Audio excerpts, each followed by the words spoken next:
안녕하십니까. 화요줌 성경 공부에 참여하신 성도님들을 주님의 이름으로 환영합니다. 이 개인적 신앙 부흥의 단계, 오늘은 두 번째 시간으로 함께 하겠는데요. 여러분들께서 노트, 이 성경 다 준비하고 오셨죠? 오늘 저녁에는 우리가 당면한 문제의 근간이 무엇일까? 라는 제목으로 말씀을 나누겠습니다. 우리 성도님들도 너무나 잘 아시겠지만은 문제 없는 삶이란 있을 수 없습니다. 우리에게도 끊임없이 문제는 다가오고 있습니다. 코로나19 정말 큰 문제이죠. 경제적인 문제, 직장의 문제, 가정의 문제. 이런 삶과 직결된 문제도 큰 문제임은 분명합니다. 그러나 신앙적인 문제, 영적인 문제를 생각해 본다면 우리가 당면한 문제의 근간이 무엇일까요? 그렇습니다. 우리의 문제가 영적인 것이라면 그 원인이 성령의 결핍이 분명합니다. 모든 문제의 해결책은 약속의 말씀 속에 있음을 우리는 잘 알고 있습니다. 그런데 그 약속의 말씀을 깨닫지 못하는 원인이 성령의 결핍 때문이라고 가려뽑은 기별 1권 134페이지에는 정언합니다. 그러니까 성령의 결핍이 문제의 근간도 되지만은 영생의 길을 갈 수 없게 하는 큰 요인이 되기도 합니다. 왜냐하면 우리는 오직 말씀 속에서만 영생의 길을 찾을 수 있기 때문에 그렇습니다. 그렇다면 성령 결핍의 이유는 무엇일까요? 그 이유를 알면 해결책도 찾아볼 수 있지 않겠습니까? 성령의 결핍의 이유, 야고보서 4장 3절, 2절, 3절은 이렇게 말씀합니다. 너희가 얻지 못하면 구하지 아니하기 때문이요. 구하여도 받지 못하면 정욕으로 쓰려고 잘못 구하기 때문이라. 성령의 결핍의 첫 번째 이유는 정욕으로 쓰려고 잘못 구하기 때문이라고 말씀하죠. 이 부분을 로마서 8장에서는 육신의 생각을 따라, 그러니까 자기 욕심을 채우기 위하여, 자기의 세상적인 유익을 위하여, 이런 의미겠죠.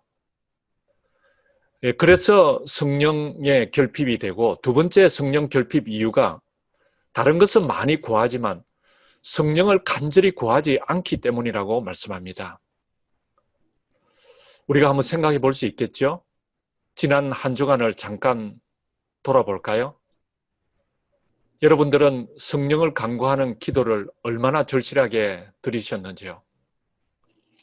정말 필요를 느끼면서 목말라 하면서 하나님께서 채워주시기를 몇 번 정도 기도 드리셨는가요? 우리는 잘 안다고 생각하면서도 이것을 정말 간구하기가 쉽습니다. 가려법은 기별 1권 134페이지는 이런 기록이 있습니다. 성령의 선물은 우리에게 능력이 전달되는 수단이다.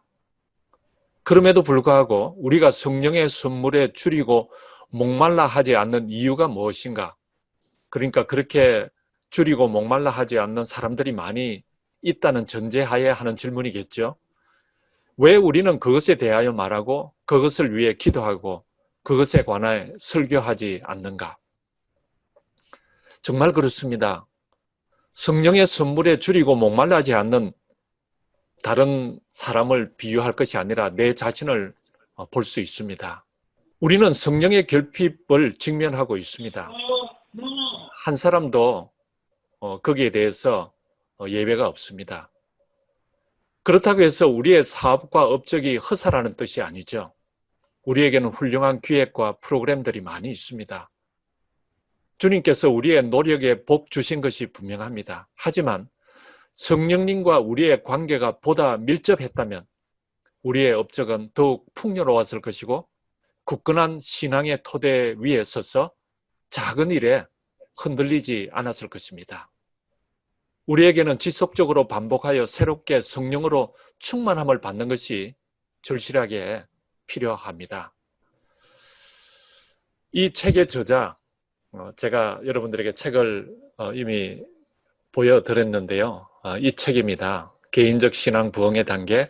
이 저자가 헬못이라는 분인데 이분은 설교의 기별을 제대로 수용하고 삶에 적용하지 못한 원인을 성령의 결핍이라고 확언합니다. 그러면서 인용한 시대의 소망 672페이지에도 같은 맥락의 권면을 주고 있습니다. 그 설교를 듣고 은혜를 누리고 삶에 적용하지 못하는 원인이 성령의 능력과 지도에 자신을 굴복하지 않기 때문이라고 그렇게 기록합니다. 사람에게는 세 가지 유형의 사람들이 있습니다. 첫째는 이 자연인이라고 하는데요. 이 세상 사람이라고 할 수 있겠죠. 하나님과 전혀 관계없는 사람, 이 무관계, 이 자연인. 그리고 두 번째는 영적인 사람이 있습니다. 이 하나님과 풍성한 관계를 가진 신령한 사람들이죠. 그리고 세 번째는 육신적인 사람이 있습니다. 이 육신적인 사람은 크리스찬이기는 하지만 형식적인 관계, 하나님과의 관계가 그리고 자신의 유익에 따라 형성된 그런 관계를 말합니다. 고린도전서 2장 14절에서 16절과 3장 1절로 4절에 이 세 유형이 묘사되어 있는데요. 자연인은 세상에 속했고 다른 두 유형은 교회에 속했습니다. 이 두 유형이 교회 안에 존재한다는 사실은 교회의 문제가 어디에 은폐되어 있는지 짐작하게 해줍니다. 중요한 것은 내가 어느 유형에 속했는가를 확실하게 아는 것입니다. 여러분들께서도 각자의 영적 자가 진단을 이 시간 한번 해보시기를 바랍니다. 여기서의 진단 기준은 성령과의 개인적 관계입니다. 곧 각자 성령과 어떤 개인적 관계를 유지하고 있느냐를 보아 누가 어느 유형에 속하는지를 판단할 수 있습니다. 자연인, 제가 조금 전에 설명을 드렸지만 성령과 전혀 무관한 사람입니다. 고린도전서 2장 14절 그 킹 제임스 버전에는 이렇게 번역을 했습니다. 그러나 자연인은 하나님의 영의 일들을 받아들이지 아니하나니 이는 그 일들이 그 사람에게는 어리석게 여겨지기 때문이요 또 알 수도 없나니 이는 그 일들이 영적으로만 분별되기 때문이니라. 자연인은 세상에 속하여 살기 때문에 하나님에 관하여 전혀 관심이 없거나 좀처럼 관심을 가지지 않습니다. 그런데 여러분, 반면에 영적 신자는 어떤 사람인가?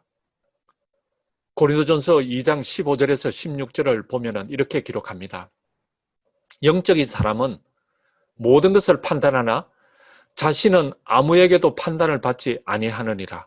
누가 주의 생각을 알았다고 주를 가르치겠느냐? 그러나 우리는 그리스도의 생각을 가졌느니라. 그러니까 영적인 사람은 그리스도의 생각을 가진 사람이라고 이곳에서 말씀하죠. 영적인 사람은 참 그리스도인입니다. 그는 성령으로 충만하기 때문에 영적이라고 불립니다. 영의 사람이죠. 여기서도 역시 영적인지 아닌지의 판단 기준은 성령과의 관계가 대두되는 것을 볼 수 있습니다. 영적인 사람은 성령과 친밀하고 계속 성장하는 관계를 유지하고 있습니다. 예수께서 그의 삶의 중심에 계십니다. 영적인 사람이기 때문에 영적인 사람이기 위해서 자신을 전적으로 예수께 의탁하는 것이 필수적인 것을 잘 아는 사람이죠. 매일 아침에 자신을 예수께 굴복시키고 자기의 전 존재와 모든 소유를 예수님께 맡기는지의 여부를 보고 그의 진심을 확인할 수 있습니다. 영에 속한 사람은 성령과의 개인적인 관계가 형성된 사람이고 육에 속한 사람은 성령과의 개인적 관계가 형성되지 않는 사람을 이루는 것임을 우리는 고린도전서 3장 1절로 4절에서 볼 수 있습니다. 형제 여러분, 나는 여러분에게 영에 속한 사람에게 말하듯이 말할 수 없고 육에 속한 사람, 그러니까 영에 속한 사람이 아니라는 것이죠. 그 사람을 성경은 육에 속한 사람이라고 말씀합니다. 곧 그리스도 안에서 어린 아이 같은 사람에게 말하듯이 하였습니다. 여러분은 육에 속한 사람이고 인간의 방식대로 살고 있는 것이 아닙니까? 그렇게 질문합니다. 육에 속한 사람이란 무슨 뜻일까요? 이들은 신체적 힘에 의존하는 사람들입니다. 자신에게 신체적으로 부여된 그 능력과 재능에 의존하여 성령과는 무관하게 사는 사람들을 가리킵니다. 이들은 크리스찬이기는 하지만은 성령의 충만에 온전히 미치지 못했거나 아예 성령의 충만을 받지 못한 그런 사람입니다. 성령의 충만이라고 하는 것은 우리 성도님들께서도 이미 잘 알다시피 우리의 생애를 전적으로 성령께 의지하는 삶, 성령의 지배받는 삶을 말하는 것이죠. 뛰어난 성경 지식을 소유해도 영적으로 수준 이하일 수 있습니다. 그래서 영적 성장이란 하나님께 대한 우리의 헌신과 성령님과의 그 지속적인 삶으로 평가됨을 우리는 기억해야 하겠습니다. 성령의 부재는 곧 그리스도의 부인으로 이어집니다. 왜냐하면 예수께서는 성령을 통하여 우리와 생명적 관계를 맺기 때문에 그렇습니다. 에베소서 1장 14절에 그 현대 성경에는 이렇게 번역을 했습니다. 우리 속에 성령께서 임재하시는 것은 잘 한번 보시기 바랍니다. 하나님께서 우리에게 약속한 모든 것을 실제로 주신다는 보증입니다. 역으로도 한번 생각해 볼 수 있겠죠? 그리고 우리에게 인쳐주신 성령의 인은 하나님께서 이미 우리를 값을 치르고 사서 하나님의 것으로 만드셨음을 보증하는 것입니다. 그러니까 성령께서 부재하시면 약속에 대한 보증도 없겠죠? 이 약속의 핵심이 그리스도잖아요.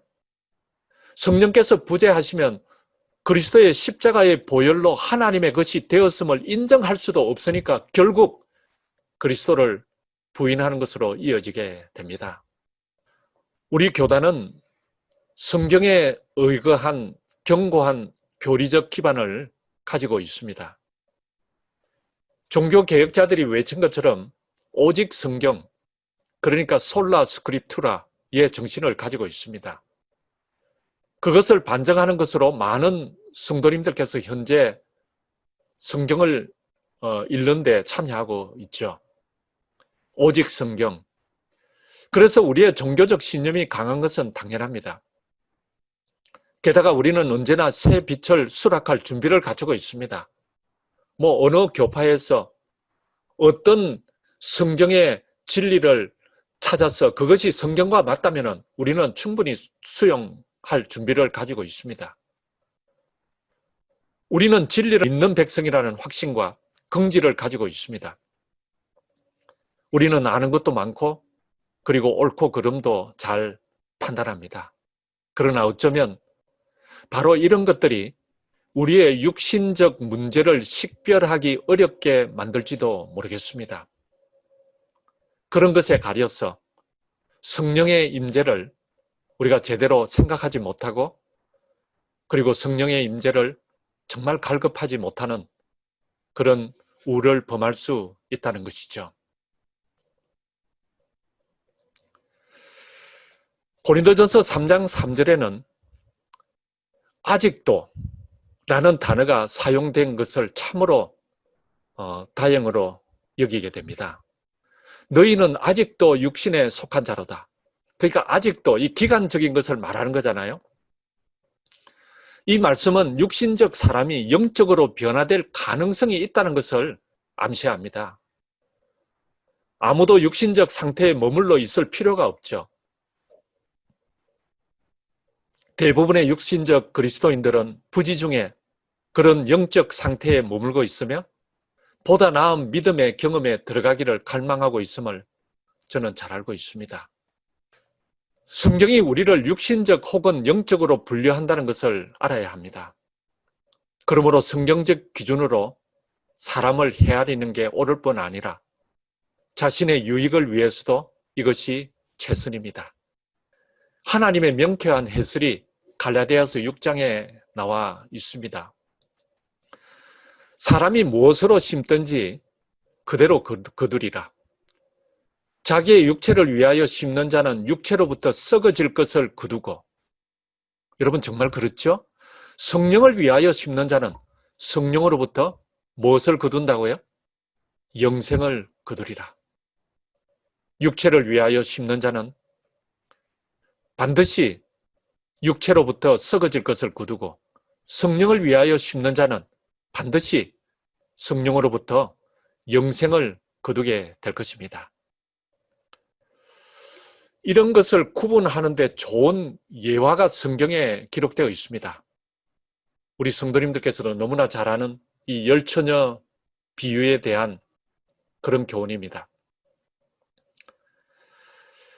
이 예수님의 열처녀 비유가 이 성도들의, 신도들의 영적, 육신적 상태에 관하여 우리에게 무엇을 가르쳐주고 있을까요?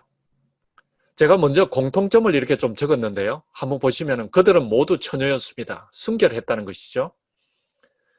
그들 모두 성경을 기초로 한 순수한 믿음을 가졌습니다. 당연히 순결하니까요. 순수한 믿음도 가졌죠.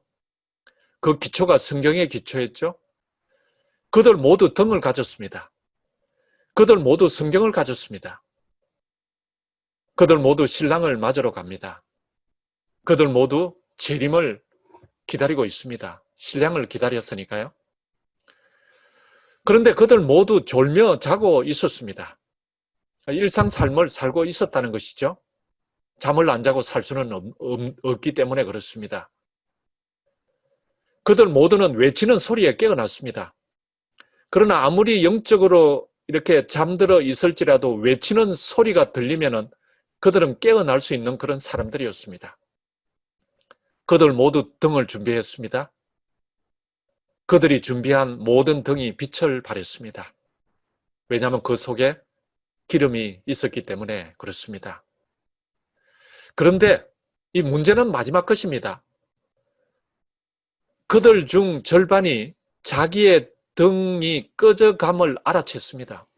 이미 신랑이 왔고 예수님께서 재림하신 후에 그들은 자기 등에 기름이 없다는 것을, 다 없어졌다는 것을 깨닫게 되었습니다.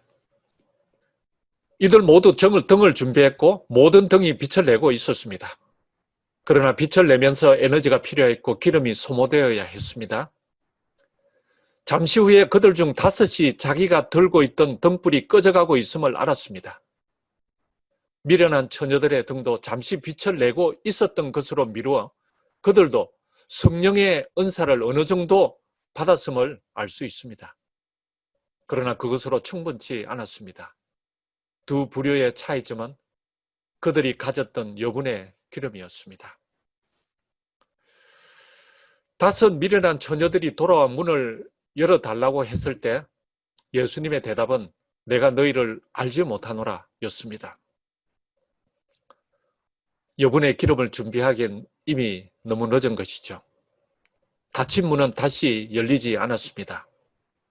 예수님의 선언은 우리와 예수님과의 개인적 관계가 성령의 사역과 연관되어 있음을 이곳에서 보여주고 있습니다. 이제 제가 말씀을 정리해 보겠습니다. 영적 신자와 육신적 신자 간의 핵심적 차이점은 성령과 관련이 있습니다. 영적 그리스도인은 성령의 충만을 받았습니다. 그러나 육신적 그리스도인은 성령의 충만에 온전히 미치지 못했거나 아예 성령의 충만을 받지 못한 사람들입니다. 혹시 우리 중에 자신이 육신적 그리스도인이라는 사실을 깨달았다면 여러분 실망하거나 좌절하지 마시기 바랍니다. 하나님께 해결책이 있는데요. 하나님께서는 오늘도 구하는 자에게 우리들에게 성령을 주시기 위하여 기다리고 계시다는 사실을 우리는 잘 알고 있기 때문에 제가 이 말씀을 확신 있게 드릴 수 있습니다. 사도행전 1장 8절 여러분들의 목소리를 제가 들을 수는 없지만은 우리 화면을 보시면은 한 목소리로 같이 읽겠습니다. 오직 성령이 너희에게 임하시면 너희가 권능을 받고 예루살렘과 온 유대와 사마리아와 땅끝까지 이르러 내 증인이 되리라 하시니라. 오직 성령. 그러니까 모든 것이 다 오직 성령께서만이 우리의 문제를 하실 수 있는 분임을 증언하는 것이죠. 오직 성령이 너희에게 임하시면 너희가 권능을 받고 이 영적인 존재가 저와 여러분들도 될 수 있는 것이죠. 사랑하는 성도 여러분, 제가 말씀을 줄이면서 오늘 우리는 이 개인적 신앙 부흥의 두 번째 단계를 공부하면서 우리의 신앙의 문제의 근간이 어디에 있는지를 말씀을 통하여 우리는 분명하게 배웠습니다. 그것은 바로 성령의 결핍이었습니다. 그러나 우리 자신을 성경을 통하여 자가 진단했을 때 내가 성령의 지배함을 받는 그러한 삶을 살지 못하고 있다고 할지라도 하나님께서는 구하는 자에게 성령을 주시기 위하여 기다리시는 분임을 믿으시고 여러분들의 심령 가운데도 간절한 심령으로 늘 성령을 사모하며 성령을 간구하며 성령이 충만한 그러한 삶을 사심으로 예수님께서 재림하실 때 지혜로운 5 처녀처럼 기름의 여분이 충분한 그러한 가운데 예수님을 맞이할 수 있는 우리 모두가 될 수 있기를 간절히 바라면서 오늘 공부를 마치도록 하겠습니다.